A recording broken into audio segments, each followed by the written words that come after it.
High বন্ধুরা, আমার চান হয়ে গেছে, তো মায়ের পুজো করব। তো এবারে এগুলো আমি করে নিই।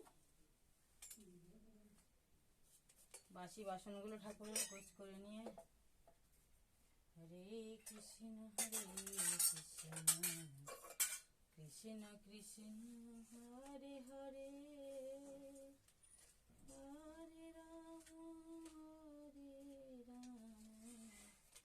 রাম রাম হরে হরে।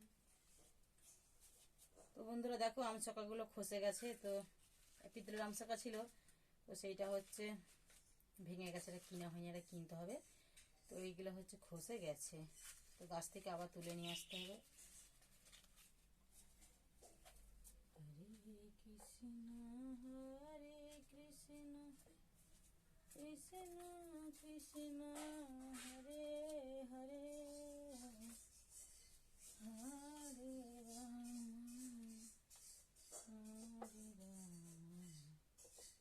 রাম রাম হরে হরে। তো বন্ধুরা, যদি ভিডিওটা ভালো লাগে অবশ্যই লাইক কমেন্ট শেয়ার করে পাশে থেকে ভালোবাসা দিবে। তো দেখো, এই যে আমার ঠাকুর। তো আমি প্রত্যেকদিন সন্ধে আর ঠাকুরকে প্রত্যেকদিন পুজো করি। তো আমার খুব ভালো লাগে, পুজো করলে মনটা শান্তি হয়। তো এই যে বাসি ফুলগুলো ফেলে দিয়ে ধুয়ে আনি। তো রাখছি, যদি ভিডিওটা ভালো লাগে অবশ্যই মা সকলের মঙ্গল করবে। তো আমার এখানে অনেক ঠাকুর আছে। জয় মা ঠাকুর, হর হর মহাদেব। চলো রাখছি, টাটা।